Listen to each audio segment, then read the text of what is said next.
What happens when the richest state in America tries to build the country's first true high-speed rail line and ends up with a $100 billion headache instead? Welcome to California's high-speed rail project, a bold vision to connect the state, now mired in delays, drama, and spiraling costs. In 2008, California voters approved Proposition 1A, a ballot initiative greenlighting a high-speed rail line stretching from San Francisco to Los Angeles. It promised a revolution in American transport, clean, efficient, European-style bullet trains whisking passengers across the state in under 3 hours. That's pretty good timing considering just how big the state is. So the plan was ambitious. Over 800 miles of electrified track would link the Bay Area, Central Valley, Southern California, and eventually Sacramento and San Diego. It was marketed as an environmental win, a congestion buster, and a job creator all rolled into one. Back then, the estimated cost sat at a manageable $33 billion. That might sound like a lot, but California's economy is huge, so relative, it's manageable. Fast forward to today, and that figure has tripled. Timelines have slid by decades, and the project is now infamous as one of the most controversial infrastructure undertakings in United States history. Still, despite the setbacks, California remains the only U.S. state actively constructing a true high-speed rail network. But with funding holes, political finger-pointing, and only a partial segment currently under construction, the big question is this: will the Golden State's bullet train ever leave the station? On paper, the California High-Speed Rail, or CHSR, is an engineering marvel in the making. Designed to reach speeds of up to 220 miles per hour, making it one of the fastest train systems in the world. But building that kind of infrastructure across one of the most geologically and politically complex states in America, that's where things get a little tricky. The system is being built in phases, starting with a 171-mile stretch in the Central Valley between Merced and Bakersfield. This relatively flat rural section was chosen to demonstrate early progress. But even here, the project has run into engineering hurdles like land acquisition disputes, environmental lawsuits, and unforeseen construction difficulties.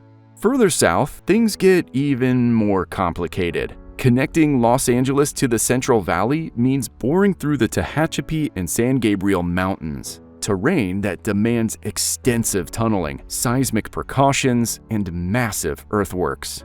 In the Bay Area, the challenge lies in threading new rail through densely developed urban zones without disrupting existing infrastructure or sparking community backlash, because that's not good. But to support high-speed rail operations, every mile of track must be completely grade separated, no level crossings allowed. That means new bridges, viaducts, tunnels, and fencing along hundreds of miles, much of it in areas with existing homes, businesses, and transit corridors. Meanwhile, stations like those in Fresno, San Jose, and eventually Union Station in LA must be reimagined and upgraded to accommodate high-speed operations, requiring not just new platforms, but entirely new passenger experiences. In short, while the technology exists, the complexity of actually deploying it across California's varied geography and political landscape has turned this into a logistical marathon with no clear finish line in sight. At its core, California's high-speed rail project is about far more than just trains. It's a long-term investment in reshaping the state's economy, its land use, and its environmental footprint. Supporters argue that once completed, it could generate tens of thousands of jobs, stimulate development in underinvested regions like Central Valley, and provide a low-emissions alternative to driving and flying across the state, which, again, it's a big state, so this is kind of a big deal environmentally. Strategically, the project is also meant to future-proof California's infrastructure. The state's population is expected to surpass 45 million by 2050. Expanding the highways and airports alone won't be enough. High-speed rail promises a scalable, sustainable alternative that reduces congestion and slashes greenhouse gas emissions. But the economics, they're complicated. What began as a $33 billion plan has ballooned to over $100 billion, and it's still incomplete. Funding gaps are one of the project's most persistent challenges. While it's received billions in state bonds and federal grants, the project still lacks the full financial backing needed to complete even the first full phase. The Central Valley segment, now under construction, is seen as a proof of concept, but critics argue it's a train to nowhere. It doesn't connect to major population centers, and unless further funding arrives, it risks being a $35 billion line between two mid-sized cities. Meanwhile, cost-benefit analyses have become battlegrounds. Advocates highlight long-term returns through reduced emissions, job creation, and economic uplift. Detractors argue the money could have been better spent upgrading existing rail lines, highways, or public transit systems. In a country where high-speed rail has never truly taken off, California's gamble is as strategic as it is symbolic. The state is trying to build not just infrastructure, but belief in a model of transport that the U.S. has long failed to embrace. Few infrastructure projects in American history have stirred as much debate as California's high-speed rail. Supporters see it as a vital step toward a greener, more connected future. Critics see a bloated symbol of government inefficiency, and both sides have ammunition. Let's start with the social impact. The project has already created thousands of union jobs and is expected to generate tens of thousands more as construction continues. In theory, it will eventually make housing more accessible by better linking affordable inland areas to major job centers on the coast. But for many, the project has also meant displacement. Homes, farms, and businesses have been bought out or taken through eminent domain to make way for the tracks. In some cases, landowners say they were given too little notice or too little compensation. These tensions have soured public opinion, especially in rural areas. Environmentally, the project has received both praise and pushback. Its long-term goal is undeniably green, moving people from cars and planes to electric trains. But the construction phase has taken a toll. Habitat disruption, heavy machinery emissions, and delays in promised environmental offsets have frustrated watchdog groups. And no surprise to anyone, politically, the project has become a lightning rod. Governors have alternated between championing and scaling back the rail, depending on their party and priorities. Federal support has also swung with administrations, creating stop-start momentum that's dragged timelines and inflated costs. And then there's you and me, the public perception. A decade ago, high-speed rail was billed as transformative. Today, it's often the butt of jokes. A train to nowhere that's taking forever to go anywhere. Yet, despite all of this, construction continues. The ambition is still alive, but so are the doubts. California's high-speed rail project is far from the first attempt to build fast, modern rail infrastructure, but it may be one of the most complex. Looking abroad, the contrast, well, it's sharp. Take Spain's AVE network, built efficiently connecting major cities like Madrid, Barcelona, and Seville in just a few years. France's TGV, operational since the 1980s and globally admired. Japan's Shinkansen, a national icon. Even Morocco launched a high-speed line between Tangier and Casablanca before California laid a single mile of track. So what sets California apart?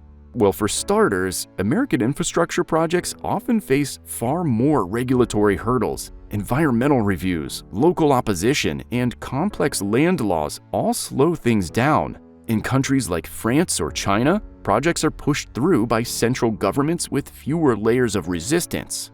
There's also the issue of political will. High-speed rail in Europe and Asia is a national priority. In the United States, it's a partisan issue. California's project has been caught between state ambitions and federal inconsistency for over a decade. But perhaps the biggest lesson is this: without clear, sustained funding and public trust, even the best ideas can become political liabilities. Grand visions are important, but they have to be grounded in realism, transparency, and consistent execution.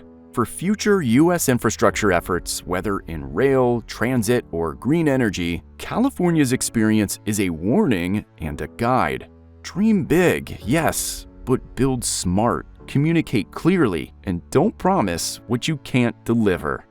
From where we stand, California's high-speed rail is both a cautionary tale and a necessary ambition. The vision is bold, and in a country that's long lagged behind in public transport, it's actually refreshing to see a state aiming so high. Electrified high-speed rail, if done right, could revolutionize how Americans travel. But that if? It's doing a lot of work here. The project's biggest flaw isn't its ambition. It's the disconnect between that ambition and the realities of U.S. governance, funding, and public patience. Promises were made too early, costs were underestimated, and public trust eroded as deadlines slipped again and again. That said, abandoning the project entirely would be a mistake. California has already invested billions. The Central Valley section, while imperfect, could lay the groundwork for future expansion if it's connected to larger urban centers. But to succeed, the state needs a clear roadmap, tighter cost controls, and honest communication with the public. High-speed rail still has a place in America's future, but the California model proves it's not just about laying tracks, it's about laying credibility too. California's high-speed rail began as a symbol of progress, a promise to bring the United States finally into the 21st century of transport. But somewhere between that vision and execution has become a case study in how grand infrastructure dreams can derail without political unity, realistic planning, and consistent funding. Still, it's not over. Steel is being laid, stations are rising, and the idea still holds power. Whether it ends in success or serves as a $100 billion warning depends on what California, and perhaps the nation, chooses to do next. But what do you think? Is California's high-speed rail still worth it, or is it a train to nowhere? Drop your thoughts in the comments, and if you enjoyed this deep dive, check out our video on Hudson Yards, another billion-dollar vision with big promises and even bigger questions. Oh, and don't forget to like, subscribe, and hit the bell for more stories behind the world's most ambitious mega projects.